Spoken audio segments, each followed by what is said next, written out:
আলহামদুলিল্লাহ। আমরা গত সেশনে আমরা কোথায় ছিলাম? সিরাতে পাকে নাজ্জাশী আহ, তার সময় পার করে তিনি যখন ইন্তেকাল করলেন, ওনার গায়েবানা জানাজা হলো, তাই না? এখন আমরা আসি যে নাজ্জাশী যখন ইন্তেকাল করেন তখন আহ, ওনার জানাজা ওখানে হয়নি। কারণ হচ্ছে যে সমস্ত মুহাজিরিনরা ওখানে গিয়েছিলেন, ওনারা চলে আসেন সবাই মদিনাতে। আর ওখানে ইসলাম কেউ কবুল করেছে কি করে নাই, কত লোকে কবুল করে থাকলেও কেউ কেউ সেটা প্রকাশিত হয়নি, ওনার জানাজা পড়ানোর কেউ ছিল না। সেজন্য নবী করিম সাল্লাল্লাহু আলাইহি ওয়াসাল্লাম ওনার জানাজা পড়িয়েছেন। আহ সাহাবারা হিজরি বা নবুয়তের জিন্দেগির সপ্তম বৎসরে, 7 বছরের মাথায় মদিনায় চলে চলে এসেছেন। অর্থাৎ না, হিজরাতের 7 বছরের ভিতরেই মদিনায় চলে আসেন। হিজরতের পরে আস্তে আস্তে আস্তে আস্তে বাকিরা সর্বশেষ হিজরতের 7 বছরের মাথায় তারা চলে আসেন মদিনায়। আর হিজরতের পরে 9 বছরের মাথায় ইন্তেকাল হয় নাজ্জাশীর। আহ, তিনি রজব মাসে ইন্তেকাল করেন, নবম হিজরি। আর তার 2 বছর আগেই প্রায় বাকি সাহাবীরা চলে আসেন। আবিসিনিয়াতে মুসলমানরা ছিলেন বেশ কিছুদিন, বিশেষ করে জাফর ইবনে আবি তালেব যিনি লিডার ছিলেন তাদের। ওনার আগে কিছু কিছু সাহাবীরা অলরেডি মদিনায় চলে গেছেন। নবী করিম সাল্লাল্লাহু আলাইহি ওয়াসাল্লাম হিজরতের পরে তিনি সঙ্গে সঙ্গে চলে যাননি, তিনি কিছুদিন ছিলেন। এবং বেশ কিছু সাহাবী হিজরি সপ্তম বৎসর পর্যন্ত, তাহলে হিজরতের পরে প্রায় 7 বছর থাকলেন, আগে তো কিছুদিন থাকলেন। ওনারা ওখানে থেকে কি করলেন? বসে বসে অ্যাসাইলাম চেক করে বসে থাকলেন? কিছু দাওয়াতি কাজ করলেন না? এরকম একটা প্রশ্ন এসেছে। তো এইগুলো আমরা তত্ত্ব তালাশ করলাম যে জাফর ইবনে আবু তালেব রাদিয়াল্লাহু আনহু তো অনেক ভালো দাঈ ইলাল্লাহ। তিনি যেভাবে বক্তৃতা দিয়েছেন, নাজ্জাশীর সামনে ইসলামকে প্রেজেন্ট করেছেন, তিনি চুপ করে বসে আছেন, কোনো দাওয়াতি কাজ মোটেই করেননি। এটাও তো বিশ্বাসযোগ্য হতে পারে না। কি হয়েছে? প্রায় 10 বছরের মতো ওনারা থাকলেন যাওয়ার পর থেকে। হিজরতের আগে 3 বছরের মতো, হিজরতের পরে আরো 7 বছরের মতো, 10 বছর। তো নিশ্চয়ই তারা কিছু কাজ করেছেন। তো এইটার ইতিহাস কিছু পাওয়া যাচ্ছে না, কোন সিরাতের সোর্সে পাওয়া যায় না। এই জমানার অন্যতম একজন বড় আলেম ভারতের আবুল হাসান আলী নাদভী রাহিমাহুল্লাহ, উনি বলেন যে আমরা মনে হয় না যে এত সুন্দর পরিবেশে ওনারা কোনো দাওয়াতি কাজ করেন নাই, কিন্তু আমাদের কাছে কোনো ভিত্তি পাওয়া যাচ্ছে না, কোনো বিবরণ পাওয়া যাচ্ছে না, রেফারেন্স পাওয়া যাচ্ছে না যে কিভাবে দাওয়াতি কাজ করলেন, কিছু লোক ইসলামের ভিতরে ঢুকলো কিনা। আহ, এটা একটা পজিটিভ জায়গা ছিল, কিন্তু পাশাপাশি কিছু বৈরী দিকও ছিল। যেখানে নাজ্জাশীর মতো বাদশাহ ইসলাম কবুল করেও তিনি ওপেনলি এটা বেশি কিছু আর করতে পারলেন না, তিনি নিজেও অনেকটা গোপন রেখেছেন। কারণ খ্রিস্ট ধর্মের তখন সাংঘাতিক একটা প্রভাব সেখানে ছড়িয়ে আছে। আর ইসলামের অনুসারী যে কয়জন আছেন তারা সেখানে প্রবাসী মাত্র, অ্যাসাইলাম সিকার অল্প কয়জন। কাজে চ্যালেঞ্জ করার মতো কিছু সেখানে নাই যদি তাদের পক্ষ থেকে বড় বাধা আসে। কাজেই ওনারা ওপেনলি হয়তো তেমন কোনো দাওয়াতি কাজ করেননি, কিন্তু ভিতরে ভিতরে কিছু হয়তো বা করেছেন। এবং তার প্রমাণ একটুখানি আসছে পরবর্তী পর্যায়ে একটা ঘটনা। ওনাদের হিজরত করার পরে নাজ্জাশীর সঙ্গে ওনার কথাবার্তা ওপেনলি তাদের কোর্টে যেটা হলো, হওয়ার পরে সেখানে এই ব্যাপারে একটু সাড়া পড়ে গেল।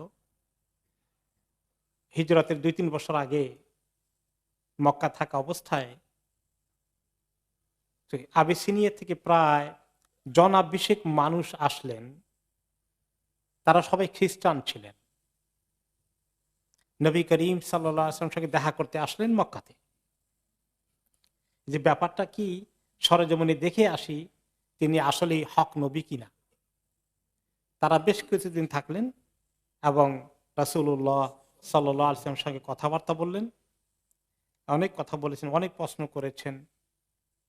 এবং তারা যে ওনাকে দেখা করছেন, কথা বলছেন, এটা কিন্তু ওই কোরাইশের যে ক্লাব আছে হারাম শরীফের ভিতরেই, লিডাররা যেখানে বসে, তারা এগুলো সব ওয়াচ করছে। তারা দেখতে পেল যে তারা অনেকক্ষণ পর্যন্ত মোহাম্মদ সাল্লাহ আসলামের সঙ্গে বিভিন্ন কথাবার্তা বলছেন, ওনার কথা শুনছেন, তারা প্রশ্ন করছেন, তিনি জবাব দিচ্ছেন। তারা একটু কনসার্ন হয়ে পড়লো যে তাদের ভিতরে ইসলাম ঢুকে যায় কিনা। আবার নবী করিম সাল্লাল্লাহু আলাইহি সাল্লাম তাদের প্রশ্নগুলো উত্তর শেষে কোরআন তেলাওয়াত করে শোনালেন, অনেক সুন্দর সুন্দর নসিহত করলেন। যখন তিনি তেলাওয়াত করে শোনালেন, তখন তাদের সবার চোখ দিয়ে পানি পড়ছিল দর দর করে।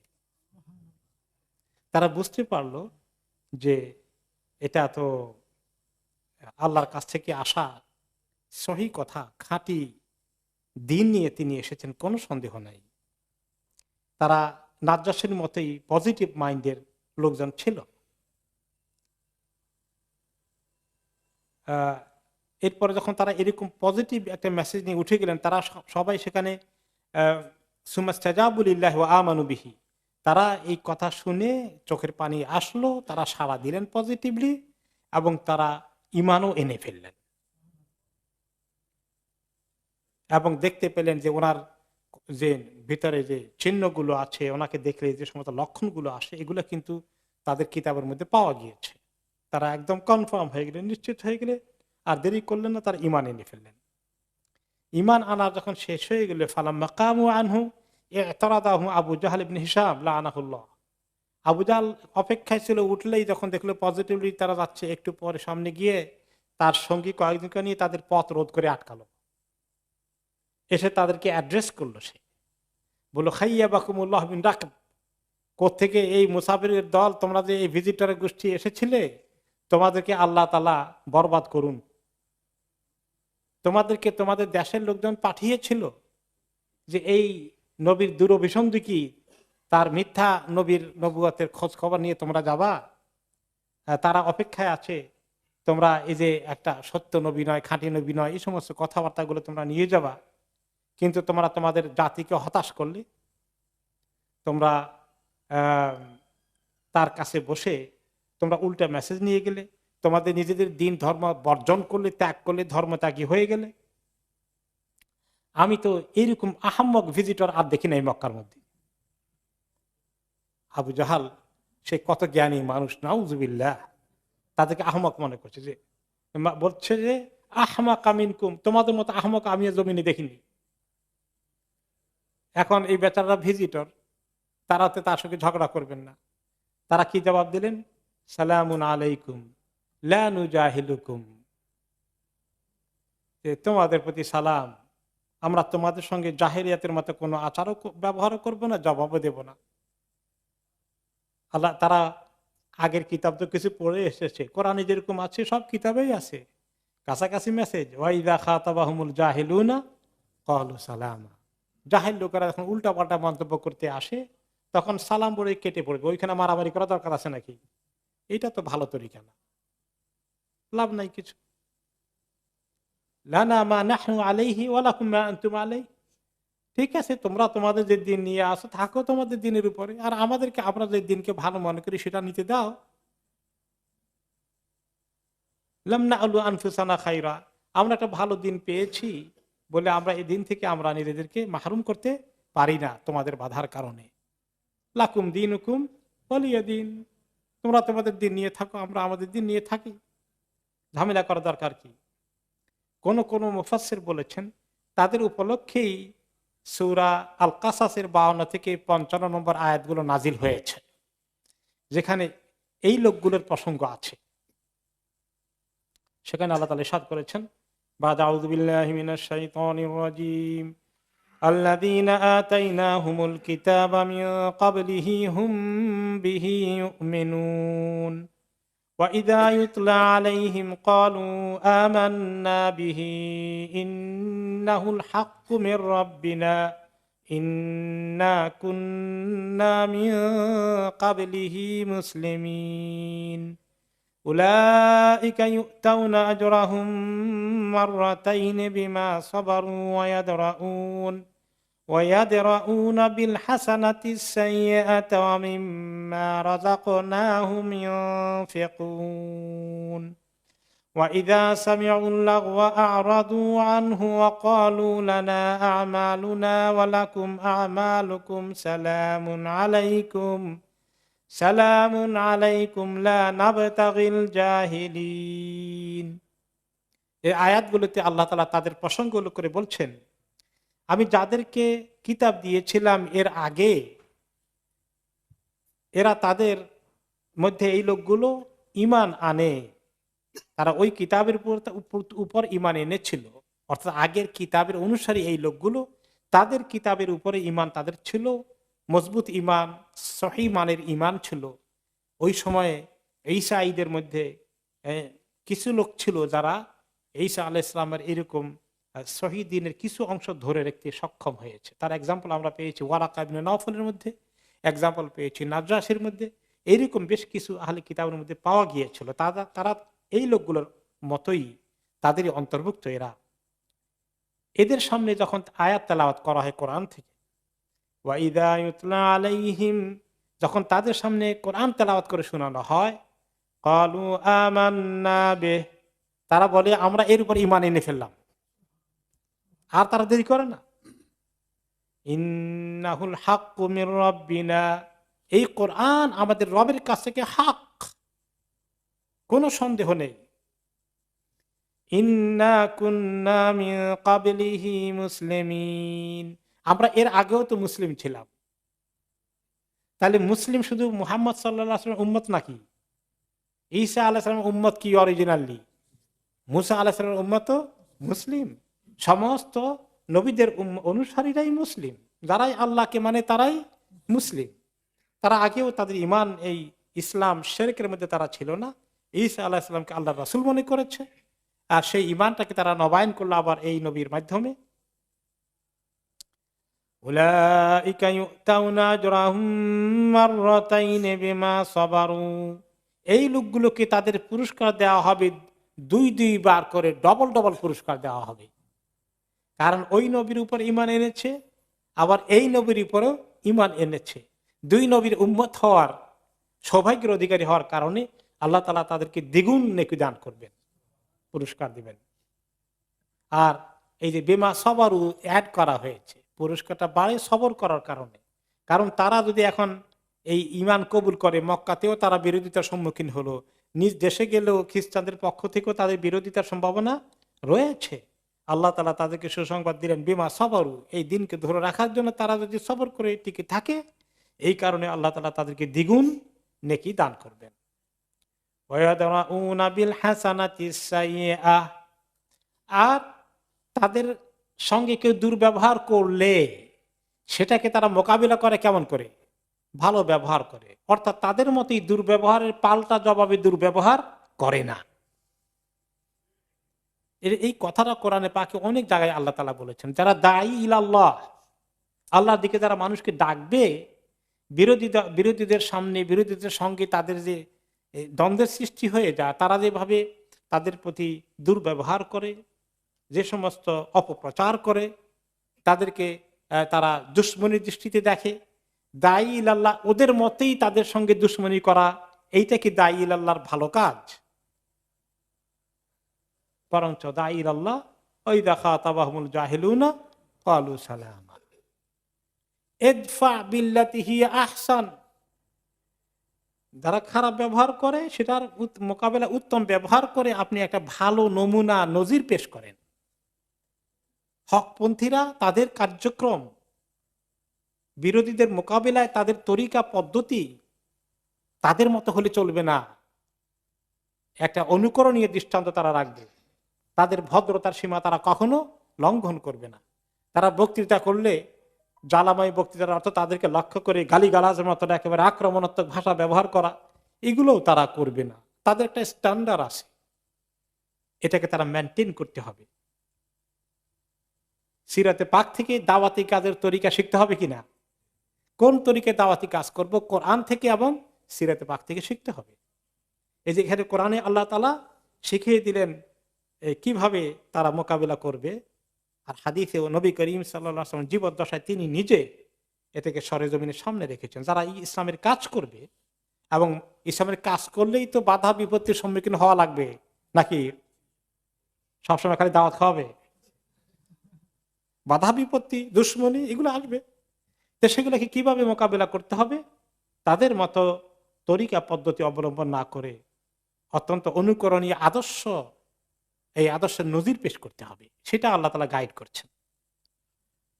ওয়ামিম্মা রাযাকনাহুম ইউনফিকুন, এখন দাঈল আল্লাহদেরকে বলা হচ্ছে যারা ইসলামের এই আদর্শের অনুসরণ করবে, সবর যেমন করবে, তাদের উল্টা পাল্টা দুশ্মনীর মোকাবিলায় সুন্দরভাবে এগুলাকে তারা মোকাবিলা করে সমস্যা, দ্বন্দ্ব, সংঘাত এড়িয়ে কোন রকমে দিনের কাজ চালিয়ে যাওয়ার একটা প্রচেষ্টা তারা চালাবে।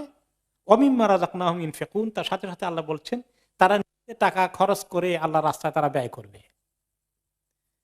শারীরিকভাবে দাঈল আল্লাহ কাজ করবে, নিজে পরিশ্রম করবে, নিজের পকেটে টাকা খরচ করবে ফি সাবিলিল্লাহ। এগুলো করে জারি রাখতে হবে। وَإِذَا سَمِعُوا اللَّغْوَ أَعْرَضُوا عَنْهُ وَقَالُوا لَنَا أَعْمَالُنَا وَلَكُمْ أَعْمَالُكُمْ, আর তারা যখন কোনো অন্যায় কথা, বেহুদা কথা শুনে দুশমনদের পক্ষ থেকে, উল্টা পাল্টা অপপ্রচারের শিকার হয়ে যায়, তারা সেগুলোর মোকাবিলায় প্রত্যেকটা জবাব দেওয়া, বিবৃতি দিতে থাকা, ওই লাইনেই খালি সারাদিন মিডিয়া দিয়ে কিভাবে মোকাবিলা করবে ওইরকম চিন্তা না করে এই ব্যাপারে আসলে কম কথা বলাই ভালো। বিরোধীদের মোকাবিলায় ইসলামপন্থীরা কথা কম বলাই, ওদেরগুলোর জবাব দিতেই হবে। অনেক সময় মানুষ মনে করে হাইরে মিডিয়ায় এত উল্টা পাল্টা বলছে ইসলামের ব্যাপারে, কারণ আমাদের যদি এরকম 10টা টিভি থাকতো, কতগুলা আরো স্যাটেলাইট থাকতো, আমরা যে কি পরিমাণ জবাব দিয়ে একেবারে এটা শোধ করতে পারতাম, এরকম আফসোস আমাদের মনে মাঝে মধ্যে আসে, তাই না? এই জবাবের তরিকা আমাদের মনে চায়, কিন্তু আল্লাহ তাআলা আমাদেরকে আরেক তরিকা শিখিয়ে দিচ্ছেন। বেশি কথা বলে জবাব দেওয়ার জন্য অস্থির হয়ে লাভ নাই। এই কথা বলো, আচ্ছা তোমাদের আমল তোমরা করো, আমাদের আমল আমরা করি, খামাখা দরবার করে লাভ কি? এই হালকা কথা বলে সমস্যা আর বাড়িও না, কমানোর চেষ্টা করো। তারা সমস্যা বাড়াতে চায়, তোমরা যদি সমান তালে মোকাবিলা করতে চাও তাহলে কি হবে? সমস্যা বাড়বে না কমবে? বাড়বে। সমস্যা বাড়লে দাওয়াতি কাজের জন্য কি রাস্তা সুবিধা হয়? আরো কঠিন হয়ে যায়। এই জন্য যত এড়ানো যায় এড়িয়ে চলো। তোমাদের আমল তোমরা করো, তোমাদের কাজ তোমরা করে যাও, আমাদেরটা আমাদেরকে করার জন্য সুযোগ দাও। আমরা তোমাদের সঙ্গে সংঘাতে লিপ্ত হতে চাই না। সালামুন আলাইকুম, সালাম দিয়ে কেটে পড়ো, সালাম আলাইকুম বলে কেটে পড়ো। লা নাবতাগিল জাহিলিন, আমরা জাহেলদের সঙ্গে জাহেলদের মতোই আচরণ করতে চাই না, তাদের সঙ্গে আমরা সংঘাতে লিপ্ত হতে চাই না। থাক তাদের জাহেলদের কথা, সেই কথাই অন্য আয়াতে এসেছে, ওয়াইদা খাতাবাহুমুল জাহিলুনা ক্বালু সালামা। এই একই জিনিস বিভিন্ন তরিকায় আল্লাহ তাআলা দাঈল আল্লাহদেরকে গাইড করেছেন। কাজেই সিরাতে পাক থেকে, নবী করিম সাল্লাল্লাহু আলাইহি ওয়াসাল্লামের জীবন থেকে, কোরআনে পাক থেকে কিন্তু আমাদেরকে দাওয়াতি কাজের পদ্ধতিগুলোকে জোগাড় করতে হবে। এই আহলে কিতাবের লোকগুলো সম্পর্কে অন্য জায়গায় আল্লাহ তাআলা বলেছেন,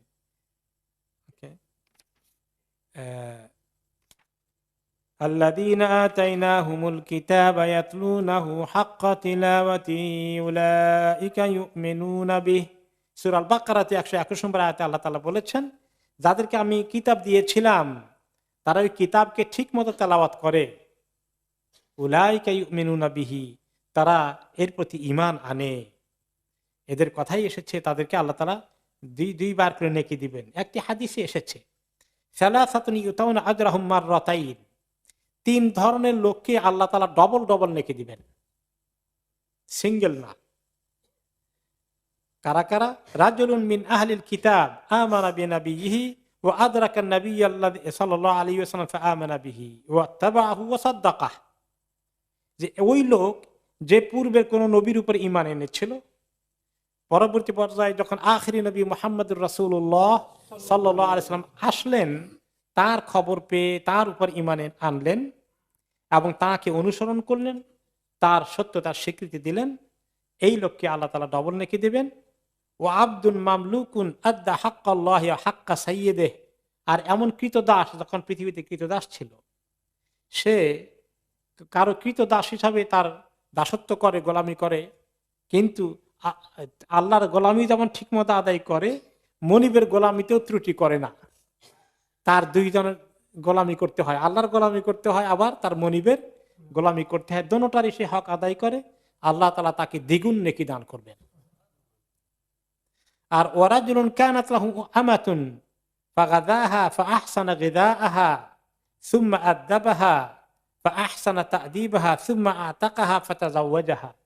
আরেকজন কৃতদাস দাসী যখন ছিল, যে কৃতদাসী বালিকাকে সে সুন্দর করে মানুষ করেছে, তাকে ভালো আদব কায়দা শিখিয়েছে, লেখাপড়া শিখিয়েছে, খাবার দাবার ঠিক মতো দিয়েছে। বড় হওয়ার পরে এই কৃতদাসী বালিকাটাকে সে মুক্ত করে দিয়েছে, স্বাধীন করে দিয়েছে, এবং পরবর্তী সে তাকে নেকাহ করে বিয়ে করে নিজ স্ত্রীর মর্যাদা দিয়েছে। একেও আল্লাহ তাআলা ডবল ডবল নেকি দান করবেন। তাহলে কৃতদাস মুক্ত করার জন্য আল্লাহ তাআলা উৎসাহিত করেছেন। এরকম লোকদের ক্যাটাগরিতে এই খ্রিস্টানগুলো পড়েছিলেন। এখানে বোঝা গেল যে কিভাবে আল্লাহ তাআলা আমাদেরকে দাওয়াতি কাজের পদ্ধতি অবলম্বন করতে হবে জাহেলদের মোকাবেলায়। যখন তারা অন্যায় আচরণ শুরু করে দেয়, সুন্দর একটা গাইডলাইন আল্লাহ তাআলা আমাদেরকে দিয়েছেন। নাজ্জাশী এবং তার পরবর্তী খ্রিস্টানদের মক্কায় আগমন, এই কাহিনী শেষে এখন মক্কাতে তোলপাড় চলছে। মক্কার লোকেরা এখন দিশেহারা হয়ে যাচ্ছে। কারণ কি? তারা দেখতে পাচ্ছে এখন যে ইসলাম কেন জানি বাড়ছে, ছড়িয়ে যাচ্ছে, এবং বিভিন্ন তরিকায় বেড়ে যাচ্ছে। তারা দেখলো যে নাজ্জাশী তাদেরকে জায়গা দিয়েছে, শেল্টার দিয়েছে। তার আগে ওমর ইবনে খাত্তাব ইসলাম কবুল করেছেন, হামজা রাদিয়াল্লাহু আনহু ইসলাম কবুল করেছেন, বিভিন্ন কবিলা থেকে লোকেরা আসে ইসলাম কবুল করে নিয়ে যাচ্ছে। 20 জন লোক আবিসিনিয়া থেকে এসে খ্রিস্টান ইসলাম কবুল করে চলে গেল। এখন তারা চিন্তা করলো যে না, এভাবে চলতে দেওয়া যায় না, কিছু একটা করতে হবে, ইসলামের প্রচারকে থামাতে হবে। তখন তারা একটি মিটিং ডাকলো। মিটিং ডেকে তারা আলোচনা করলো।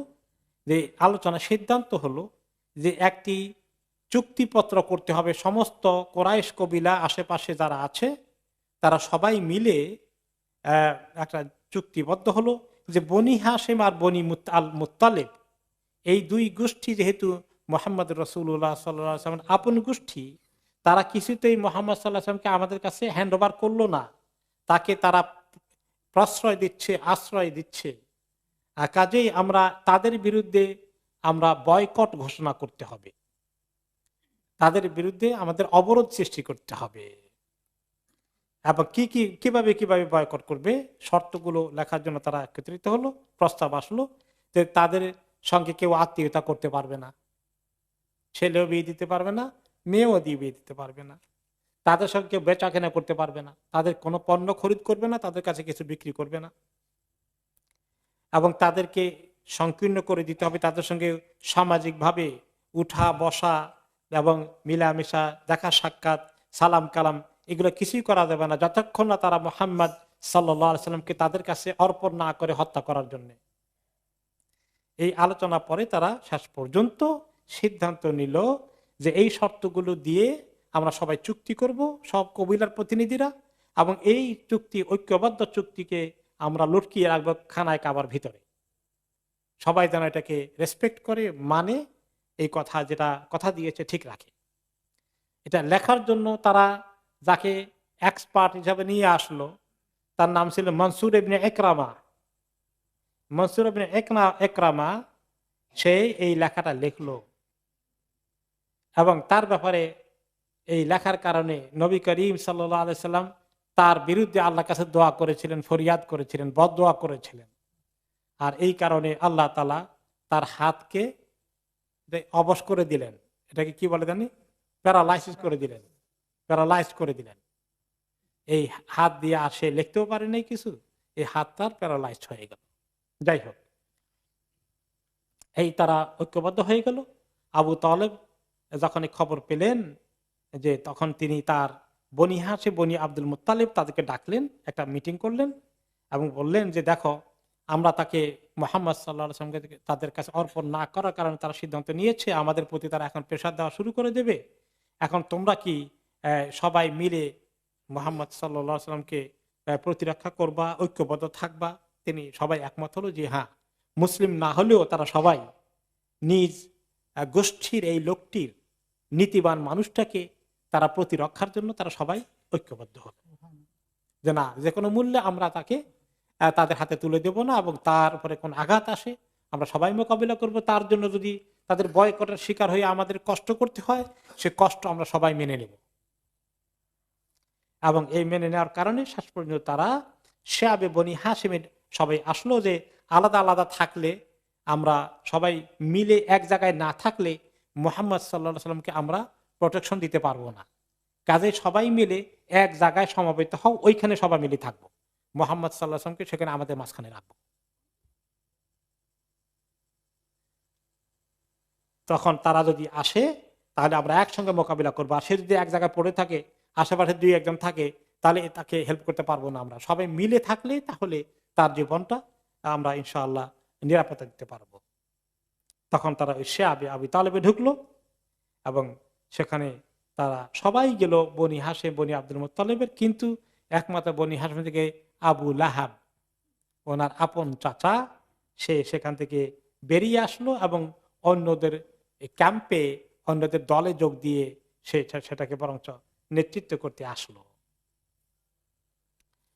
আবু তালেব তাকে নিয়ে, সবাইকে নিয়ে শিয়াবে আবু তালেবের এই জায়গায় আশ্রয় নিলেন। তিনি জানেন এরপরেও ভাতিজার ব্যাপারে তিনি নিশ্চিত নন, কোনখান দিয়ে রাত্রে অতর্কিত হামলা করে ঘুমের মধ্যে সে তাকে হত্যা করে ফেলে। সেই জন্য তিনি কি করতেন, নবী করিম সাল্লাল্লাহু আলাইহি সাল্লামকে তিনি বলতেন যে তোমার ব্যাপারে আমি নিশ্চিত নই। যখন সবাই ঘুমিয়ে যায় তিনি কি করতেন, নবী করিম সাল্লাল্লাহু আলাইহি সাল্লাম যেখানে ঘুমানোর কথা সেখান থেকে ওনাকে উঠিয়ে এনে সবাই ঘুমিয়ে গেলে আরেক রুমে নিয়ে ঘুমাই দেন, আরেক তাঁবুতে নিয়ে ঢুকাই দেন, আরেক ঘরে নিয়ে ঢুকাই দেন, যাতে করে তারা টার্গেট করে ওনাকে অতর্কিত হামলা না করতে পারে। এইভাবে শিয়াবে আবু তালেবে ঢুকার পরে 3টি বছর তাদেরকে প্রচন্ড এক কঠিন পরিস্থিতির মোকাবিলা করতে হলো। কোরাইশের দলগুলো, কোরাইশের জাতিগুলো তারা বিভিন্ন অলিগলিতে পাহারা দিত, কোনো অবস্থাতেই এরা যেন বাজার থেকে কিছু খরিদ না করতে পারে, নিজেদের কোনো কিছু বিক্রিও না করতে পারে। মক্কায় যদি কোনো খাবার বিক্রির জন্য অ্যাভেলেবল থাকতো বা বেদুইন পল্লী থেকে বিক্রির জন্য নিয়ে আসা হতো, তারা সঙ্গে সঙ্গে গিয়ে ওগুলাকে কিনে ফেলতো বেশি দাম দিয়ে, যাতে বনি হাশিমের লোকেরা, বনি আব্দুল মুত্তালিবের লোকেরা এসে কিছু কিনতে না পারে। আর আবু লাহাব সব ব্যবসায়ীদেরকে বলতো, খবরদার, ওরা আসলে দাম অনেক বেশি চাইবা, যাতে তারা কিনতে না পারে। আর যদি কিনতে হয় আমরা কিনবো তোমাদেরকে দাম বেশি দিয়ে, ওরা বেশি দাম দিলে ওদের কাছে বিক্রি করবে না।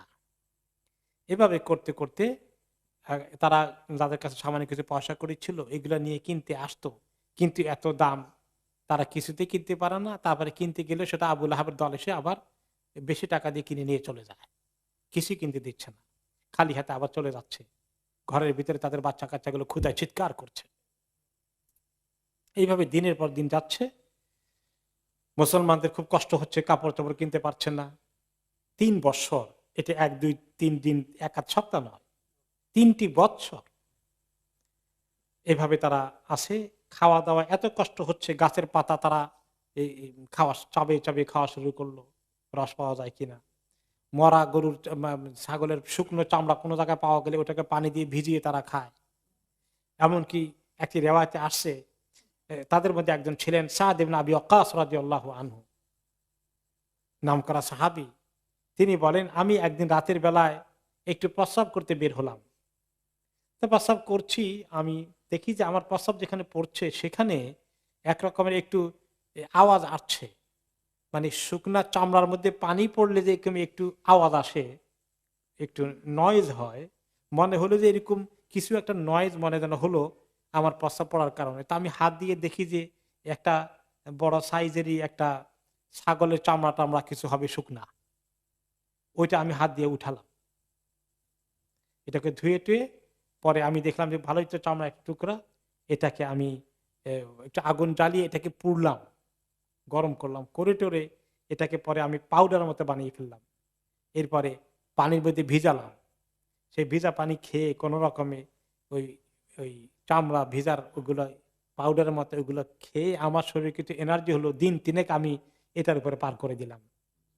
এই একটু যে খেলাম মরা চামড়া, তার কারণে 3 দিন শরীরে কিছু আমি এনার্জি পেয়েছি। চিন্তা করতে পারেন যে কি করুণ পরিণতি গিয়েছে। তারপরেও তারা দিন ছাড়েননি মুসলমানগণ। আর যারা মুসলিম ছিলেন না তারাও আল্লাহ তাআলা তাদেরকে নবী মুহাম্মদ সাল্লাল্লাহু আলাইহি সাল্লামকে পাহারা দেওয়ার জন্য, প্রোটেকশন দেওয়ার জন্য আল্লাহ তাআলা ব্যবহার করেছেন। খুব কষ্ট গেল 3টি বছর।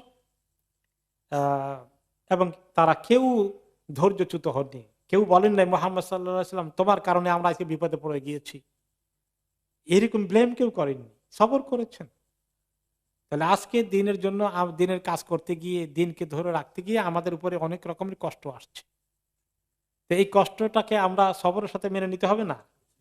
একটুখানি পৃথিবীতে একটু পরিবেশ পরিস্থিতি ইসলামের বিরুদ্ধে চলে যাওয়ার কারণে আমরা কোথায় পালাবো, কিভাবে কি করব, আমরা অস্থির হয়ে গিয়েছি। দিনের কারণে সাহাবায়ে কেরাম কিভাবে কষ্ট এবং ত্যাগ স্বীকার করেছেন, সেটা নজির আমরা সামনে রাখি। ওনাদের কষ্টের চিৎকার মাঝে মাঝে বাচ্চাদের চিৎকারটা বাইরে থেকে শোনা যেত, আর কাফেররা এগুলো শুনে খুব এনজয় করত, আবু জাহালের আবু লাহাবের গোষ্ঠীরা। কেউ কেউ তাদের মধ্যে চেষ্টা করতেন, আত্মীয়তার সম্পর্ক আছে আর কিছু ভালো মানুষ তো সব সমাজেই থাকে, তারা গোপনে গোপনে কিছু পাঠানোর মাঝে মধ্যে চেষ্টা করতেন। তার মধ্যে একজন ছিলেন হাকিম ইবনে হিজাম। তিনি তখনও অমুসলিম, তিনি কিন্তু আসলে খাদিজা রাদিয়াল্লাহু তাআলা আনহার ভাতিজা, আপন ভাতিজা। তিনি অমুসলিম। আর খাদিজা রাদিয়াল্লাহু আনহা তখন নবী করিম সাল্লাল্লাহু আলাইহি ওয়াসাল্লাম বিবি হিসাবে ওইখানে আটক আছেন বা অবরোধের শিকার। তো তিনি একজন, আরেকজন হচ্ছেন হিশাম ইবনে আমর আল আমিরি। এই বেচারা আরেকজন মানুষ। এই বেচারাও রাতের বেলায় কিছু কিছু তার উটের উপরে খাবার নিয়ে বোঝাই করে দিয়ে গোপনে সব কাফেররা ঘুমিয়ে গেলে গভীর রাতে, রাতের 1টা 2টা 3টার দিকে উটটাকে নিয়ে তাদের এরিয়া ছেড়ে দিয়ে আসতেন, খাবার কিছু দিয়ে তারা কিছু খেতেন, পরে তারা উটটাকে ফেরত দিতেন, তিনি উট নিয়ে চলে আসতেন। একদিন হাকিম ইবনে হিজাম, খাদিজা রাদিয়াল্লাহু আনহার ভাতিজা, তার গোলামকে নিয়ে কিছু আটা বা গম নিয়ে তিনি তার ভাতিজা মানে তার ফুফু নাকি তার ফুফুর কাছে পাঠানোর জন্য পাঠালেন, যাচ্ছেন। আর ওই সময় আবু জাহালের সঙ্গে দেখা হয়ে গেল। আবু জাহাল টের পেয়ে গেছে। ওয়াকালাল্লাহু আতাযহাবু বিত্তামি ইলা বনি হাশিম, এই খাবার তুমি কি বনি হাশিমের ওইখানে নিয়ে যাচ্ছ? ফাওয়াল্লাহি লা তাবরাহু আনতা ওয়া তাআমুকা হাত্তা আফদাহাকা বিমাক্কা, এই খাবার তুমি নিতে পারবে না, তোমাকে আমি এক্সপোজ করে দেব, মক্কার কাছে ধরিয়ে দেব যে তুমি আমাদের এই সিদ্ধান্তের বিপরীত গোপনে তাদের সঙ্গে আতাত করো এবং তাদেরকে খাবার সাপ্লাই দাও। এই কথাবার্তা যখন চলছে, এই সময় আবুল বাখতারি নামে আরেকজন আসলেন, এসে বললেন আবু জাহালকে, আর এই বেচারা পাঠাচ্ছে তার ফুফুর কাছে, তুমি এটা নিয়ে এত পারাবারি করো কেন? আবু জাহাল বলল, ইয়াহমিলু তাআমা ইলা বনি হাশিম, সে বনি হাশিমের কাছে খাবার দেবে আর আমি চুপ করে থাকবো? আবুল বুখতারি তখন বললেন, তাআমুন কানা লি আম্মাতিহি ইনদাহু বাআসাত ইলাইহি, আরে খাদিজা একজন ধনী মানুষ, খাদিজা কত কিছু খাদ্য তার এখানে রাখছিল, খাদিজার খাবারই তো তাকে দিতে গেছে, সে নিজের থেকে দিছে নাকি? একটু কায়দা করে কথা বলে না, তার খাবার তাকে দিতে গেছে, তুমি সেটা বাধা দাও কেন? আফাতামনাহু আন ইয়াতিহা বিতাআমিহা, খাদিজা নিজের খাবার নিয়ে আসবে, সেখানে তুমি বাধা দেওয়ার তোমার রাইট কে দিয়েছে? তখন আবু জাহাল অসুবিধা করতে পারলো না, কিন্তু তারপরেও দুইজনের মধ্যে ধস্তাধস্তি হয়ে গেল। ওকে, তা ধস্তাধস্তি হওয়ার পরে আবুল বাখতারি তাকে মানে একটা ওই হাড্ডি পাওয়া গেছিল আপনার এই উটের মাথা থেকে, ওটা নিয়ে দিছে তাকে একবার। তারপরে তাকে বাড়ি দিয়ে ধস্তাধস্তি করে তাকে একদম মাটিতে ফেলে দিয়েছে। তার ওই সময় হামজা রাদিয়াল্লাহু আনহু দেখতে পাচ্ছেন তা ক্যাম্পের ভিতর থেকে, সে আবু তালেবের ভিতর থেকে দেখতে পাচ্ছেন। তখন আবু জাহাল চিন্তা করলো যে না, আর বেশি বাড়াবাড়ি করা ঠিক না, আমরা মারামারি করতেছি, ওরা দেখলে তো খুশি হয়ে যাবে, তাড়াতাড়ি করে সে এখান থেকে চলে গেল। তো ওই অবস্থাতেই সেই সাহাবে আবু তালেবের ভিতরে এক শিশুর জন্ম হয়। শিশু হলেন এই উম্মাতের সবচেয়ে বড় মুফাসসির। ওনার নাম কি? আব্দুল্লাহ ইবনে আব্বাস রাদিয়াল্লাহু আনহুমা। আব্বাসের ঘরে আব্দুল্লাহর জন্ম হয়ে যায় এই কঠিন পরিস্থিতির মধ্যেই। যাই হোক, আহ, এখন এই যে 3টি বছর তাদের সঙ্গে বয়কট করে তাদেরকে, তারা ইচ্ছা করেছিল ক্ষুধায় মরতে মরতে তারা মরবে, সাফ হয়ে যাবে, এবং মোহাম্মদ সাল্লাল্লাহু আলাইহি ওয়াসাল্লাম মরে শেষ হয়ে যাবেন তাদের শেষ, অথবা তারা ক্ষুধার যন্ত্রণা অতিষ্ঠ হয়ে বাধ্য হবে মোহাম্মদ সাল্লাল্লাহু আলাইহি ওয়াসাল্লামকে তাদের কাছে অর্পণ করতে, তাকে হত্যা করার জন্য তাদের হাতে ছেড়ে দিতে। এরকম তো হয় অনেক সময়, মানুষ যখন টিকতে পারে না তখন বলে যে একটাই মরুক, আমরা সবাই বাঁচি, ইয়ানাফসি ইয়ানাফসি শুরু করে দেয়। কিন্তু আলহামদুলিল্লাহ মুমিনগণ সেটা করেননি, এবং কি বনি হাসে বনি আব্দুল মুত্তালিবের অমুসলিমগণ পর্যন্ত সেটা করতে রাজি হয়নি। কিন্তু এই 3টি বছর পার হওয়ার পরেই ভিতরে ভিতরে তাদের মধ্যে কিছু লোকের মধ্যে যারা একটু ভালো মনা আছে, তাদের মধ্যে একটু সিম্প্যাথি গ্রো করা শুরু করলো, এবং তারা কাজটাকে পছন্দ করলেন না। তারা অনেকের ভিতরে কিন্তু কেউ প্রকাশ করে না, প্রকাশ করলে তো আবার নিজে দালাল হয়ে যাবে, তাদের মুশকিল না? যে এভাবে সমাজকে ডিভাইড করেছে যে আপনি কোনো হকে পন্থীদের ব্যাপারে সিম্প্যাথিও দেখাতে পারবেন না, কোনো সহমর্মিতা দেখাতে পারবেন না, তাহলে আপনাকে তাদের দুশ্মন মনে করা হবে, জাতীয় দুশ্মন মনে করা হবে। এইরকম একটা পরিস্থিতি সৃষ্টি হয়ে আছে। তারপরে দেখা গেল কিছু লোক বেশ সিম্প্যাথেটিক, তারা চিন্তা করছিলেন। তাদের মধ্যে হিশাম ইবনে আমর, তিনি, তার সঙ্গে বনি হাশেমের ঘনিষ্ঠ আত্মীয়তা ছিল, এবং তিনি একজন অন্য একটি কবিলার অত্যন্ত সম্মানিত ব্যক্তিত্ব, মক্কা সবাই তাকে খুব সম্মান করে। তিনি গোপনে গোপনে খাবার পাঠানোর জন্য অনেক চেষ্টা করেছেন, কিন্তু তিনি চিন্তা করলেন কিছু একটা করা দরকার, এভাবে আর কতদিন। তিনি চলে গেলেন আরেকজন সম্মানিত লোক মক্কার, জোহাইর ইবনে আবি উমাইয়া আল মাখজুমির কাছে। আর এই জোহাইর ইবনে আবি উমাইয়া আল মাখজুমি হচ্ছেন আব্দুল মুত্তালিবের নাতি। আব্দুল মুত্তালিবের মেয়ে ছিলেন আতেকা, নবী করিম সাল্লাল্লাহু আলাইহি ওয়াসাল্লামের ফুফু, তার ছেলে, অর্থাৎ নবী করিম সাল্লাল্লাহু আলাইহি ওয়াসাল্লাম ফুফাতো ভাই। এই তিনি তখনও অমুসলিম, ইসলাম কবুল করেননি, মক্কা শহরে আসেন, সমাজে আসেন। তার কাছে তিনি গেলেন, জোহাইরের কাছে গেলেন, বলেন ইয়া জোহাইর। হেশাম গেলেন জোহাইরের কাছে, আকাদ রাদিতান তাকুল আত-তাআম, জোহাইর তুমি খাওয়া খাও, কেমন লাগে তোমার খাবারটা খেতে? ও তালবসে সিয়াব, কাপড় চোপড় তোমার গায়ে আছে, ওদের কাপড় চোপড় ছিঁড়ে টুকরা টুকরা হয়ে গেছে, তারা হাফ নেকেড হয়ে আছে, তাদের গায়ে কাপড় নাই। তান কহেন নিসা, তোমাদের ছেলে মেয়েদের বিয়ে শাদী হচ্ছে, আর তোমার মামার গোষ্ঠী যারা আছে এভাবে, তাদের গায়ের কাপড় নাই, তাদের খাবার নাই, আপন আত্মীয়তা, তাদের সঙ্গে কেউ বেচা কিনা করে না, ছেলে মেয়ে বিয়ে শাদী দেয় না, তুমি ঠিক মতো খানা দানা করো, তোমার কাছে কেমন লাগে বলো? তোমার কষ্ট হয় না তাদের কষ্ট দেখে? আমা ইন্নী আহরিফু বিল্লাহি লাউ কানু আখওয়ালা বানি আবিল হাকাম ইবনে হিশাম সুম্মা দাআউতুহু ইলা মিসলি মা দাআকা ইলাইহি মিনহুম মা আজাবাকুম ইলাইহি আবাদান। তুমি দেখো না, এই যে আবু জাহালের গোষ্ঠীর সঙ্গে কেউ যদি এরকম আচরণ করতো, বা আবু লাহাবের, তারা কিন্তু এটাকে কখনোই মেনে নিত না। তুমি তোমার আপন আত্মীয়দের সঙ্গে এরকম ব্যবহারটাকে কিভাবে মেনে নিলে আমাকে বলো। এটা তরিকা বের করলেন তার ভিতরে একটা চেতনা সৃষ্টি করার জন্যে। ওই হাগা ইয়া হেসাম, হেসাম তুমি চিন্তা করো, তোমার চিন্তা করা উচিত, তুমি কি কাজ করছো? তখন সে বলল, ফামাদা আসনা, আমি কি করব তাহলে বলো, আমি একলা কি করতে পারি? ইন্নামা আনা রাজুলুন ওয়াহিদ, আমি একলা তো কিছু করতে পারি না, আমার সঙ্গতে কেউ দেবে না। ওয়াল্লাহি লাউ কানা মাই রাজুলুন আখার লাকুমতু ফি নাকদিহা হাত্তা আনকুদাহা, আমার সঙ্গে আরেকজন লোক পাইলে আমি উঠতাম, গিয়ে আমি ওই খানা কাবার থেকে ওই সন্ধি চুক্তিপত্র যেটা করেছে ওটা খুলে ফেলতাম, ছিঁড়ে ফেলে দিতাম। তখন ইনি বললেন, জোহাইর এমনি হিশাম বললেন তখন যে আমি আরেকজন পাইছি। আরেকজন কে? বলে আরেকজন হচ্ছে আমি। আমরা দুইজন রেডি আছি, তুমি রেডি আছো, আমি রেডি আছি।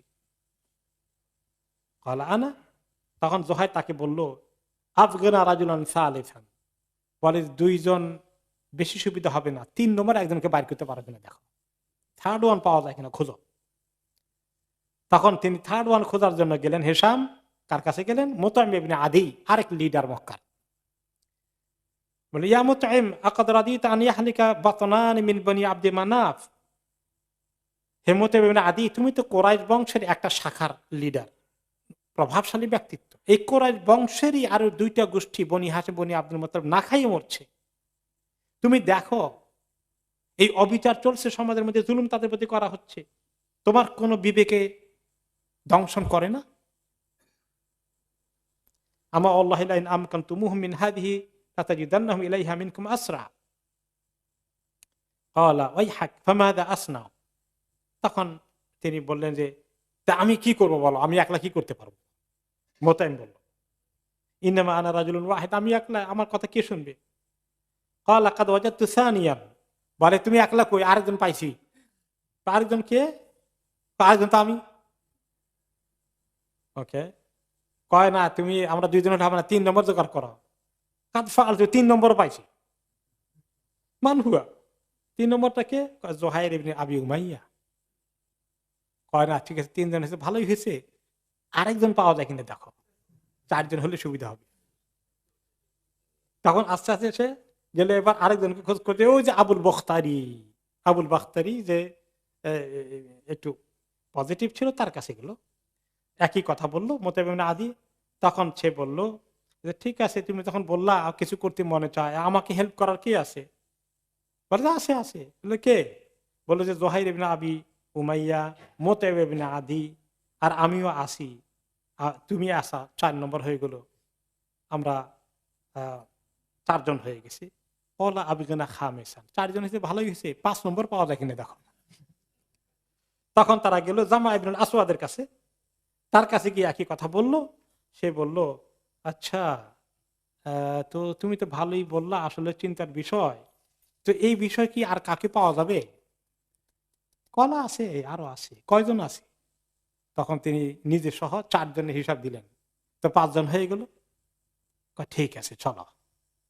তারা সবাই রাতের বেলায় তারা চলে আসলো, এক জায়গায় বসে মিটিং করলো যে আমরা কি করতে পারি, কি করণীয়, আমরা ঐক্যবদ্ধভাবে সিদ্ধান্ত নিই, চলো সলা পরামর্শ করি।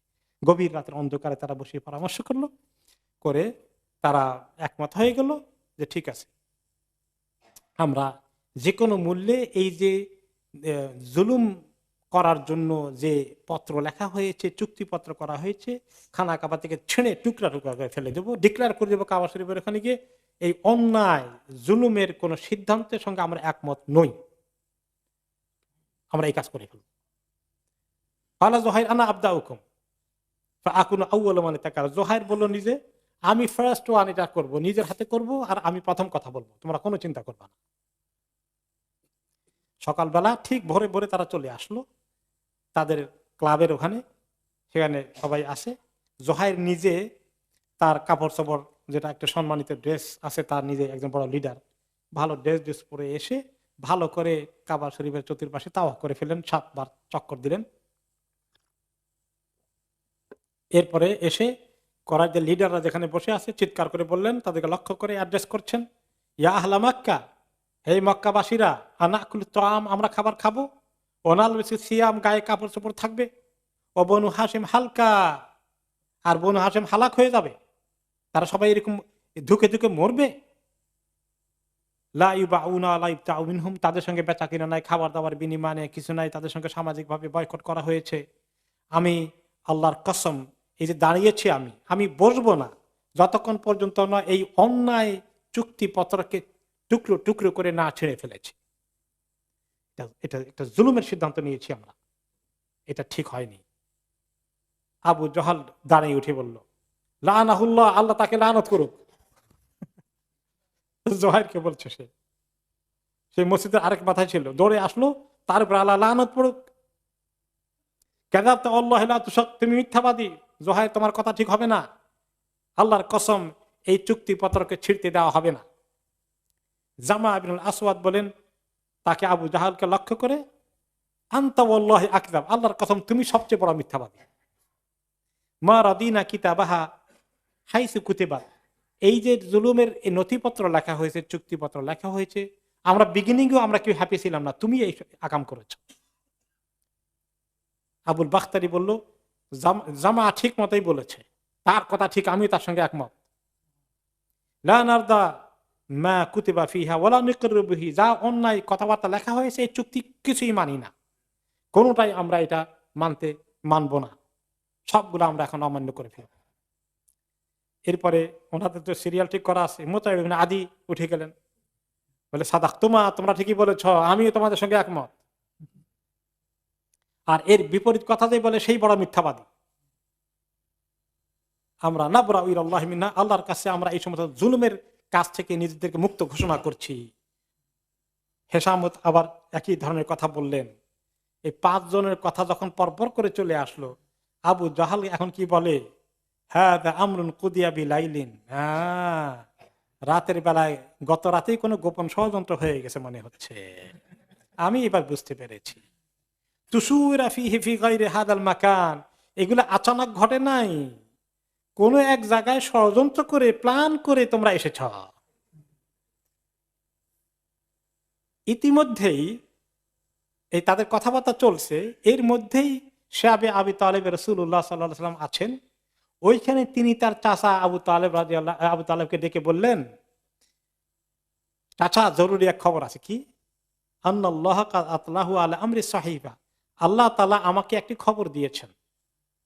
এই যে চুক্তিপত্র তারা খানা কাবার লটকিয়ে রেখেছে, চুক্তিপত্রের কাগজকে খেয়ে ফেলেছে এই পোকাগুলো। কি পোকা? বেড়াটার মধ্যে উঠেছে, কি জানি বলে এটা, উই পোকা।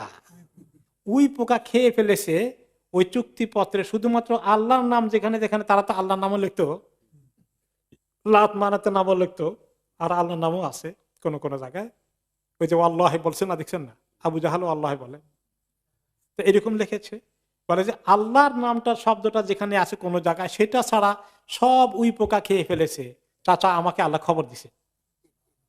তা আবু তালেব তো এই খবর পেয়ে তিনি দৌড়ে আসলেন। এসে তিনি আবু তালেব বলেন, এই যখন ওনার ভাতিদের খবর দিলেন, তিনি বললেন নাম। ফাকাল আবু তালেব লা, তিনি বললেন রাব্বুকা আখবারাকা বিহাদা, মুহাম্মদ তোমার রব তোমাকেই খবর দিছেন? কলা নাম, হ্যাঁ আমার রব আমাকেই খবর দিছেন। আবু তালেব বিশ্বাস করেন তার রব মিথ্যা খবর দিবেন না। লা ওয়াসসাওয়াক মা কাযাবতানি, তারকাগুলোর কসম তুমি আমাকে মিথ্যা খবর দাও না, আমি বিশ্বাস করে ফেলছি। তারকার কসম করছে আর কি। আবু তালেব তো মুমিন না, আল্লাহর কসম করে। এরপরে চলে গেলেন আবু তালেব, মসজিদে চলে আসেন দৌড়ে। তো তিনি যখন দৌড়ে আসছেন কোরাইশদের কাছে খবর দেওয়ার জন্য, কোরাইশরা খুব খুশি হয়ে গেছে, মনে হয় আবু তালেবের এখন খবর হয়ে গেছে, তার ভাতিজার কারণে সে অতিষ্ঠ হয়ে গেছে, আমাদের এখন বলবে আসো আর ঝগড়া করা দরকার না, আমি মোহাম্মদকে দিয়ে দিচ্ছি তোমাদের হাতে তুলে। তারা খুব খুশি হয়ে তাকে ওয়েলকাম করছে।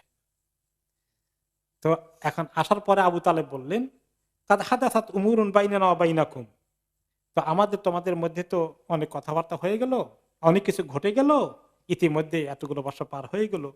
ফাতু বিসহিফাতিকুম আল্লাতী ফিহা মাওয়াসিকুকুম, আমার একটা কথা আছে, যে চুক্তিপত্র লটকিয়ে রেখেছ সেটাকে মেহেরবানি করে নিয়ে আসবা, আমরা একটু আমাদের সামনে নিয়ে আসি। ফালা আল্লাহু আন ইয়াকুনা বাইনানা ওয়া বাইনাকুম সুলহুন, আশা করা যায় ওটা আনলে আমাদের মধ্যে কথাবার্তা হয়ে আমরা কিছু এটাকে একটা সাইজ করতে পারি, লাইনে আসতে পারি, কিছু কোন জায়গায় কম্প্রোমাইজ করা যায়, উভয় পক্ষ কিছু আলোচনা করতে পারি, তোমরা একটু কাজ করো, ওটাকে নিয়ে আসো। তো উনি বলেন নাই যে আমাকে মোহাম্মদ খবর দিছে, এইটা বলেন নাই অ্যাডভান্স। কেন বলেন নাই জানেন? তারা ওটা আনুক, আনতে গিয়ে তারা নিজেরাই দেখুক, তারা নিজেরাই নিজেদের গালে থাপড়টা নিজের হাতে খাক, উনি তাদেরকে নিজের হাতে থাপড় দেবেন না। ওকে, তো কারণ উনি যদি এটা বলেন তো তারাও জানে যে মোহাম্মদ সাল্লাল্লাহু সাল্লাম মিথ্যা কথা বলেন না, এটা শুনলে তারা কেউ এটা আনতেও যাবে না। আর এই জন্য তিনি এটা বলেন নাই। ওকে, তারপর আবু তালেব বললেন, ইন্নামা আতাইতুকুম লিউতিয়াকুম আমরান ফিহি নাসাফুন বাইনি ওয়া বাইনাকুম, তখন তারা যায় না আনতে, তখন তিনি বললেন, আমি আসছি যে তোমাদেরকে একটা ইনসাফের কথা বলতে, তোমাদের আমাদের মধ্যে যে অন্যায় অবিচার হচ্ছে এর ইনসাফ ভিত্তিক একটা ফয়সালা করতে। ইন্না ইবনে আখি কাদ আখবারানি ওয়ালাম ইয়াকযিবনি কাত্ত। আমার ভাতিজা আমাকে খবর দিয়েছে, এবং সে কখনো কোনোদিন আমাকে কোনো মিথ্যা খবর দেয়নি। আন্নাল্লাহ সাল্লাত আলা সাহিফাতিকুম আল্লাতী কাতাবতুমুল আরাদা। আল্লাহ তাআলা তোমাদের এই চুক্তিপত্রকে উই পোকা লাগিয়ে দিয়েছেন এবং সব কিছু খেয়ে ফেলেছে। শুধুমাত্র অংশটুকু বাকি আছে যেখানে আল্লাহর নাম তারা লিখতো বিসমিকা আল্লাহুম্মা, এরকম তরিকায় লিখতো, ওই অংশটা ছাড়া সব খেয়ে ফেলেছে। একে তারপরে আহ, তিনি তখন বললেন, অন্য রায়াতে আসে, আবু তালেব তখন বললেন যে দেখো, এভাবে যদি হয়, আহ, এভাবেই যদি তোমাদের ওখানে এটা লেখা থাকে, পরিপূর্ণভাবে থাকে, তাহলে আমার ভাতিজা মিথ্যাবাদী, তোমাদের লেটার ঠিকই আছে, তাহলে আমি তাকে হ্যান্ড ওভার করে দেবো তোমাদের কাছে। আর আমার ভাতিজা যদি ঠিক কথা বলে থাকে, সেটার প্রমাণ হয়ে যায়, তাহলে তোমরা এই অন্যায় কাজ করো না, আল্লাহর পক্ষ থেকে সাইন এসে গেছে, তোমরা জুলুম করেছ, সেটাকে আল্লাহ তাআলা বরবাদ করে দিয়েছেন, কাজেই তোমরা অন্যায় সিদ্ধান্ত থেকে সরে আসো। এরপরে এই কথা বলে তিনি এবং সবাই মিলে আবু তালেব নিজে কাবার ওখানে গেলেন, গিয়ে আল্লাহর কাছে দোয়া করতে থাকলেন আবু তালেব। যদিও শিরকে বিশ্বাসী আছেন তখনও, কিন্তু স্টিল আল্লাহ তাদের আছে, দুইটাই আছে। তো আল্লাহর কাছে দোয়া করলেন, আল্লাহ মানসুরনা আল্লাহ মান যালামানা, যারা জুলুম করছে আল্লাহ তাদের বিরুদ্ধে আমাদেরকে আপনি সাহায্য করেন। ওয়াকাতা আরহামানা, আমাদের আত্মীয় সম্পর্কে তারা কেটে দিয়েছে। ওয়াস্তাহাল্লা মা ইয়াহরুমু আলাইহি মিন্না, আমাদের প্রতি তারা অন্যায় জুলুমকে হালাল করে ফেলেছে। অথবা এই কথা বলে তিনি আর বেশি কিছু কথা না বলে তিনি চলে গেলেন আবার ওই ওনার শিয়াবে আবি তালেবের মধ্যে। এদের হাতে এই খবরটা দিয়ে তিনি চলে গেলেন। আর তখন সেখান থেকে উঠেই মোতাইম ইবনে আদি, ওই যে যিনি এই আন্দোলন শুরু করেছিলেন বা অন্যতম একজন ছিলেন, তিনি টট করে ঢুকে গেলেন খানা কাবা, গিয়ে ওটাকে আহ ছিঁড়ে ফেললেন। হাতে এনে দেখেন যে সব খেয়ে ফেলছে উই পোকা, শুধুমাত্র আল্লাহর নাম ছাড়া বাকিটা সব খেয়ে ফেলেছে। এই কথা বলার পরে সবাই হইচই করে উঠলো। তখন তারা শেষ পর্যন্ত আর পারলো না। ওরা যখন যে কয়জন 5 জনের নেতৃত্বে বাকিদের সবাই কনভিন্স করে ফেললেন, আবু জাহল আবুল হাব দুষ্টম বেশি কাজে লাগলো না, যে ঠিক আছে বয়কট এখানে ফিনিশ। তখন আলহামদুলিল্লাহ নবী করিম সাল্লাল্লাহু আলাইহি সাল্লাম, আবু তালেব, সে আবু তালেব থেকে সবাই তখন বের হয়ে আসলেন। সে মানে যে একটা গিরিপথের মতো, দুই পাহাড়ের মাঝখানে থাকার একটা জায়গা, এটার নাম হয়েছে এই জন্য সে আবি তালেব। তো এখানে যখন তিনি আবার বেরিয়ে আসলেন, আসার পরে আস্তে আস্তে সবকিছু স্বাভাবিক হয়ে গেল। স্বাভাবিক মানে ওনাদের ঘরে যাওয়া, থাকা বা খাওয়া চলা, বেচা কিনা, এই নর্মাল লাইফ চলে আসলো। আর এই সুযোগে নবী করিম সাল্লাল্লাহু আলাইহি সাল্লাম দাওয়াতি কাজকে আবার জোরসোরে বাড়িয়ে দিলেন। বিভিন্ন জায়গায় তিনি আহ আলাপ আলোচনা করা শুরু করে দিলেন। যখন কোনো পথিক আসে তাদের কাছে খবর দেন। এরপরে অন্য জায়গায় তিনি লোক পাঠান, বিভিন্ন কবির লোকেরা আসে দেখা সাক্ষাৎ করে। কিন্তু কোরাইশদের চিন্তা বেড়ে গেল। তারা দেখলো যে আবু তালেব তো বোধহয় এখন মরে যাবেন, তার সময় হয়ে গেছে। তো আবু তালেব মরার আগে যদি তার কাছে তাকে কনভিন্স করা যায় ভাতিজাকে থামানোর জন্য, সর্বশেষ আরেকটা চেষ্টা আমরা চালাই। উনি খুবই অসুস্থ হয়ে পড়লেন, প্রায় শেষ অবস্থা। তারা বুঝতে পারলো যে ওনার সময় আর বেশি নাই। তো তারা বললো যে চলো এই লাস্ট চান্স আমরা নিয়ে নেই, দেখি বেচারাকে কিছু করা যায় কিনা। তখন তারা প্রায় 25 জনের মতো লোক আসলো তার সঙ্গে একসঙ্গে দেখা দেখা করতে। তাদের মধ্যে বড় বড় লিডার সবগুলো ছিল, ওতবা, সাইবা, আবু জাহাল, উমাইয়া বিন খালাফ, আবু সুফিয়ান, আসিফ বিন ওয়াইল, এরকম করে লিডার মার্কা অনেকগুলো আসলো। এসে বলল, ইয়া আবা তালেব আনতা কাবীরুনা ইন্নাকা কাবীরুনা সাইয়্যিদুনা, আপনি আমাদের সবচেয়ে বড় লিডার, এই মক্কার সবচেয়ে সম্মানিত যত লিডার আছে সবার মধ্যে আপনি শ্রেষ্ঠ। তো আপনি জানেন কিভাবে আমরা সম্মান করি আপনাকে, এবং কিভাবে আমরা আপনাকে সুযোগ দিয়েছি, বারে বারে আপনার ভাতিদের ব্যাপারে বলেছি। তো একটা কাজ করেন, আপনার ভাতিজাকে একটু ডাকেন, ডেকে একটু কম্প্রোমাইজ করে দেন, সে থামুক কিছু, আমাদের সঙ্গে একটা কম্প্রোমাইজে আসুক, আলাপ আলোচনা করে একটু আন্ডারস্ট্যান্ডিং এ আসুক। তো আবু তালেব চিন্তা করলেন ভালোই তো, তারা একটা পজিটিভ মুড নিয়ে যদি এসে থাকে, ভাতিজাও যদি কিছু কম্প্রোমাইজ করে, তারাও কিছু করে, অসুবিধা কি।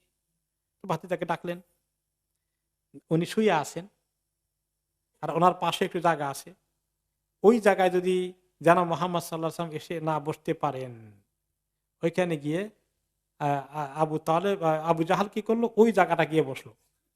কারণ যে ভাতিজার দিকে তাকাইলে আবু তালেব দুর্বল হয়ে যাবে, এই চাল দেওয়া যাবে না, ওই জায়গাটায় সে গিয়ে বসে গেল। তো নবী করিম সাল্লাল্লাহু আলাইহি ওয়াসাল্লাম ঢুকছেন আর জায়গা নাই, দরজার পাশে তিনি দাঁড়িয়ে আছেন। তো আবু তালেব তাকে বলছেন, ইয়া ইবনে আখি, ভাতিজা, হা উলাই আশরাফু কওমিক, এই যে দেখছেন এতগুলো লোক আসছে, সবাই কিন্তু এই কোরাইশ জাতির, আমাদের গোষ্ঠীর সবচেয়ে সেরা সেরা লোকগুলো আসছে। তারা সবাই একটা প্রস্তাব নিয়ে আসছে যে তোমাকেও তারা কিছু ছাড় দিবে, তুমি কিছু ছাড় দাও বাবা, দিয়ে মোটামুটি এই মুরব্বীদের কথা মানা যায় কিনা একটু চিন্তা করে দেখো বাবা। তো তারা আবদার করেছে তাদের মূর্তিগুলোর ব্যাপারে একটু খারাপ মন্তব্য না করা, আহ, তারা মোটামুটি তোমাকে আর বেশি দুশ্মনী করবে না, আমাকে আমাকে একটু কথা দিয়েছে। তো তুমি একটু কি মনে করে, মনে হয় খারাপ না প্রস্তাবটা, চিন্তা করে দেখবা। ফাকাল রাসূলুল্লাহ সাল্লাল্লাহু আলাইহি ওয়াসাল্লাম, তিনি সবাইকে অ্যাড্রেস করলেন এখন, আরাআইতুম ইন আতাইতুকুম হাদিহি, আচ্ছা আমি যদি তোমাদের কাছে তোমাদের অনেক কথা মেনে নেই, হাল আনতুম মু'তিয়া কালিমাতান, তোমরা কি আমার একটা কথা মেনে নিবা, ইন আনতুম তাকাল্লামতুম বিহা মালাকতুম বিহাল আরব, আমার কথাটা তোমরা যদি বলে ফেলো, একটি কথা যদি মানো, তাহলে সমস্ত আরবদের নেতৃত্ব তোমাদের হাতে চলে আসবে। ওয়াদানাত আল্লাকুম বিহাল আজম, শুধু আরব নয়, অনারবরা তোমাদের নেতৃত্বে, তোমাদের কর্তৃত্বে, তোমাদের আন্ডারে চলে আসবে। আল্লাহ তাআলা তোমাদেরকে এমন শান দিবেন। তো এরপরে এভাবে যখন বললেন, আবু তালেব বলেন, কালিমাতুন ওয়াহিদা, একটি বাক্য, এক কথা, কালিমাতুন ওয়াহিদা, তো এক কথা মাত্র, এক কথা বললেই হয়ে যাবে, এক কথা বললেই হয়ে যাবে, বেশি দরকার নাই। তা আবু জাহাল ভাই, বলো এক কথা কেন, 10 কথা বলবো, বলো তুমি, অসুবিধা কি, যদি সারা দুনিয়া নেতৃত্ব হাতে আসে, অসুবিধা কি। ফাকাল রাসূলুল্লাহ সাল্লাল্লাহু আলাইহি ওয়াসাল্লাম, উরিদু মিনহুম কালিমাতান ওয়াহিদা, ওকে, ও তাকুলু ফামা হিয়া, ক্বালা তাকুলুনা লা ইলাহা ইল্লাল্লাহ ওয়া তাখলাউনা মা তা'বুদুনা মিন দুনি, শুধু লা ইলাহা ইল্লাল্লাহ বলে আল্লাহকে মেনে নাও, আর এই যে মাবুদগুলো, শিরকের মুশরিকগুলোকে তোমরা ইবাদত করো, এগুলো ইবাদত ছেড়ে দাও, বাস এটা হলেই কাজ হয়ে যাবে। ফাকাল আবু তালেব, আল্লাহ ইবনে আখি মা রাআইতুকা সাআলতাম শাতাতা, ও এক ছোট বাচ্চা আবু তালেব বলে, ভাতিজা তুমি তো বেশি কিছু চাও নাই, একটি বাক্য মাত্র, ঠিকই তো আছে, এক বাক্য বলতে অসুবিধা কি। এখন জামাল মুশরিকিন, যখন মুশরিক লিডার এখন বলে, হাতের মধ্যে এরকম করে হতাশা ব্যক্ত করে বলছে, আতুরিদিয়া মুহাম্মদ আনতা জাআলাল আলিহাতা ইলাহান ওয়াহিদা, মুহাম্মদ এই সমস্ত মাবুদকে ফেলে দিয়ে তোমার এক মাবুদে আমাদের চলবে, সবগুলো বর্জন করে একমাত্র মাবুদ ধরতে বলো। ইন্না আমরা কালা আজাব, তোমার ব্যাপারটা বড়ই আশ্চর্যজনক, বড়ই অদ্ভুত। একে অপরকে বলে, ইন্নাহু ওয়াল্লাহি মা হাযা রাজুল বিমুতিকুম শাইআন মিম্মা তুরিদুন, তখন একে অপরকে কানে কানে বলে, আরে এই মুহাম্মদ বুঝি তোমাদেরকে একটু ছাড় দিবে মনে করছো না, তোমরাও এমন বুদ্ধিমান, তার কাছে চাও তোমরা। ওকে, ফান্তালিকু আমদু আলা দীনি আবাইকুম, এই মজলিস ভেঙে তারা হট্টগোল করে চলে গেল। ফালাও ঈশা, তার সঙ্গে আলাপ আলোচনা, কোনো প্রশ্ন আসে না, কিছু সে ছাড় দিবে না। হাত্তা ইয়াহকুম আল্লাহু বাইনাকুম ওয়া বাইনাহু, আল্লাহ তাআলা তোমাদের মধ্যে তার মধ্যে ফয়সালা করা ছাড়া মুহাম্মদের কাছে কোনো ফয়সালা নাই। চলে গেল।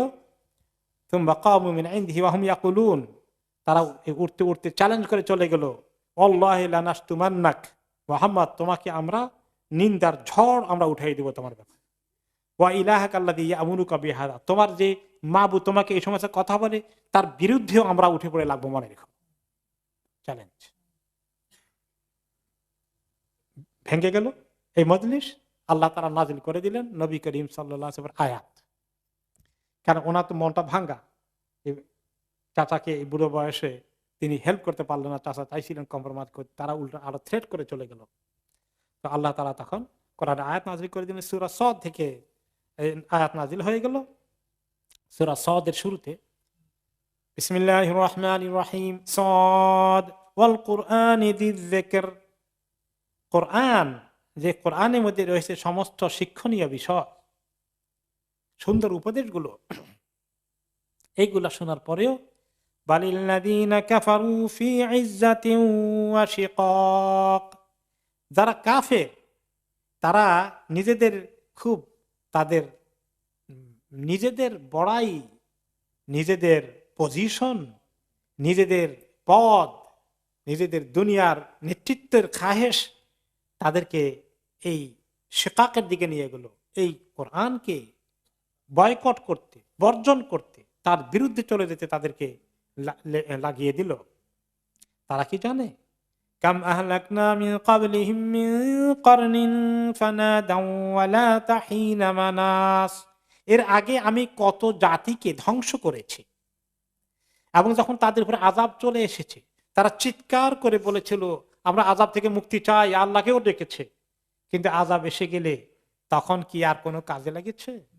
ফিরআউনের মতো আমানতু বিরাব্বি মূসা ওয়া হারুন এরকম করে চিৎকার করে বলেছে, কিন্তু তখন কোনো কাজে আসেনি।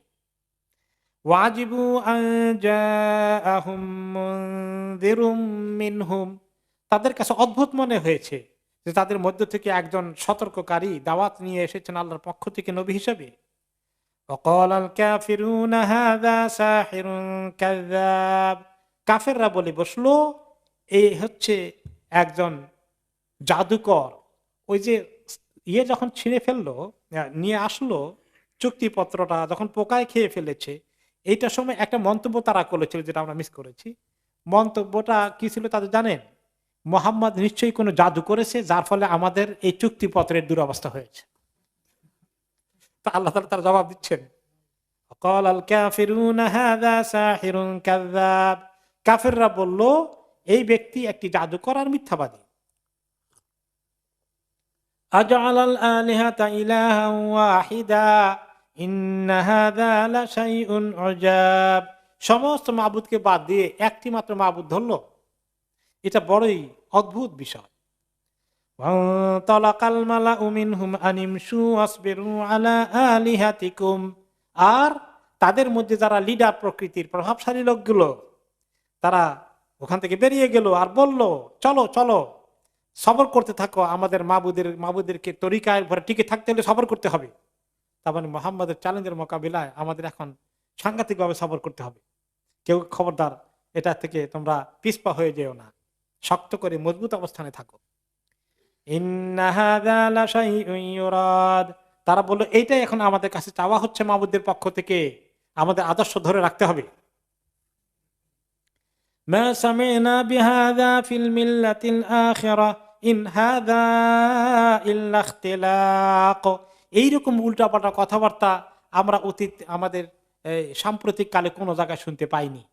মুহাম্মদ একটা নতুন অদ্ভুত কল্প কাহিনী নিয়ে এসেছে, এই বানানো কথা বিশ্বাস করা যাবে না, খবরদার। তারা একে অপরকে সতর্ক করে সেখান থেকে চলে গেল সেই কাহিনী। আল্লাহ তাআলা এই কোরআন আয়াত নাজিল করে দিয়ে পাঠিয়ে দিলেন। এরপরেই আবু তালেবের ইন্তেকাল হয়ে যাবে। সেই কাহিনী আমরা আগামী সপ্তাহে শুনবো ইনশাআল্লাহ।